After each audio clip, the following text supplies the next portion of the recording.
1916 সালে প্রতিষ্ঠিত হয় বিমান তৈরির অন্যতম বাণিজ্যিক প্রতিষ্ঠান বোয়িং।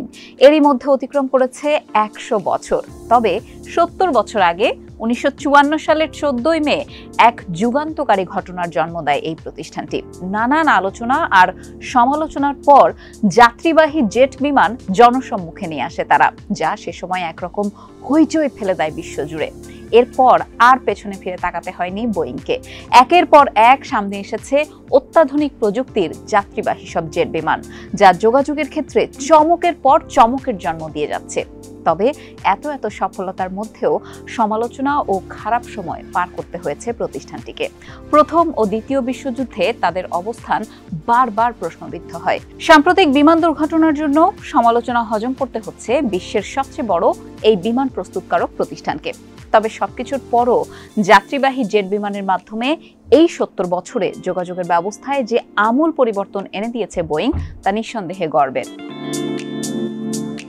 বোয়িং এর প্রথম যাত্রীবাহী জেট বিমানের মডেল ছিল 367-80 প্রোটোটাইপ, যা প্রস্তুত করা হয় যুক্তরাষ্ট্রের ওয়াশিংটন রাজ্যের লেক ওয়াশিংটনের দক্ষিণ তীরে রেন্টন ফিল্ড প্ল্যান্টে।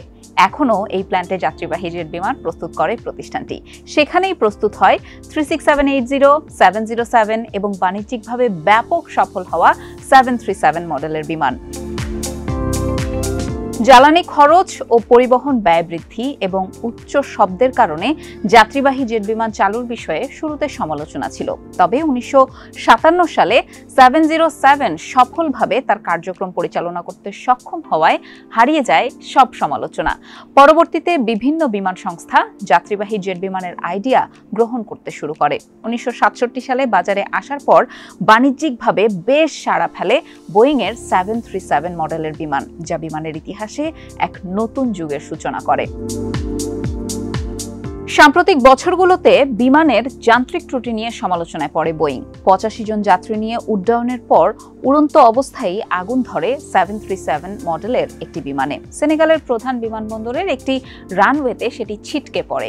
ওই দুর্ঘটনায় পাইলট সহ আহত হন 10 জন। এছাড়া সামনের ল্যান্ডিং গিয়ারের জটিলতার কারণে জরুরি অবতরণে বাধ্য হয় বোয়িং 767 মডেলের একটি কার্গো বিমান। আর মে মাসের দ্বিতীয় সপ্তাহে CST-100 স্টারলাইনার ক্যাপসুল উৎক্ষেপণ স্থগিত করে বোয়িং। মহাকাশে উৎক্ষেপণের জন্য তৈরি করা হয়েছিল সেটি। প্রকৌশলীরা জানান, রকেট ভালভের সমস্যা শনাক্তের কারণেই এই উৎক্ষেপণ তখন বন্ধ করা হয়। 1916 সালে প্যাসিফিক অ্যারো প্রোডাক্টস কোম্পানি প্রতিষ্ঠা করেন উইলিয়াম বোয়িং। 1917 সালে নতুন নামকরণ হয় বোয়িং এয়ারপ্লেন কোম্পানি। প্রথম বিশ্বযুদ্ধে যুক্তরাষ্ট্রের পক্ষে দৃঢ় অবস্থানের কারণেই নাম পরিবর্তন করা হয়েছে বলে ধারণা বিশ্লেষকদের। আর ওই যুদ্ধে মার্কিন সেনাবাহিনীকে মডেল সি প্রশিক্ষণ বিমান সরবরাহ করে বোয়িং। এছাড়া নতুন টহল বিমান ফ্লাইং বোটের ডিজাইন করে দেয় তারা। আর 50টি কার্টিস HS-2L সমুদ্র বিমান নির্মাণের জন্য মার্কিন নৌবাহিনীর সঙ্গে চুক্তি সই করে।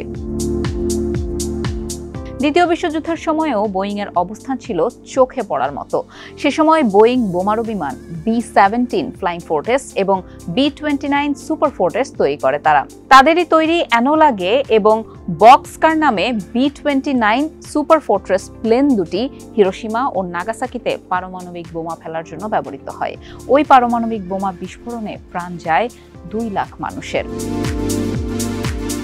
এসব সমালোচনামূলক কাজে বোয়িং এর অংশগ্রহণ থাকলেও যোগাযোগ ব্যবস্থার উন্নতিতে তাদের অবদান অস্বীকার করার মতন নয়। 1967 সালে বোয়িং এর 737 মডেলের বিমানটি বাজারে নিয়ে আসাও ছিল তেমনই এক ঐতিহাসিক ঘটনা। বিমানের ইতিহাসে সবচেয়ে বেশি বিক্রি হওয়া বাণিজ্যিক জেট লাইনারগুলোর মধ্যে এটি একটি। এই মডেলের প্রায় 12,000 বিমান বিক্রি করে বোয়িং। এছাড়া 1967 সালে স্যাটার্ন V এর প্রথম রকেট তৈরি করে প্রতিষ্ঠানটি, যা 1969 সালে অ্যাপোলো 11 মিশনের জন্য ব্যবহার করা হয়। প্রথম মানব হিসেবে আমেরিকান নভোচারী নীল আর্মস্ট্রংকে চাঁদে হাঁটার সুযোগও করে দেয় অ্যাপোলো 11। পৃথিবীর বিমান শিল্পের নেতৃত্ব দানকারী প্রতিষ্ঠান বোয়িং। এই শিল্পে বাণিজ্যিকভাবেও সফলতার শীর্ষে থাকা প্রতিষ্ঠান এটি। 1956 সালে প্রথমবারের মতো $100 কোটি বাণিজ্য হয় তাদের। 1978 সালের জানুয়ারিতে নিউ ইয়র্ক স্টক এক্সচেঞ্জে তালিকাভুক্ত হয় বোয়িং।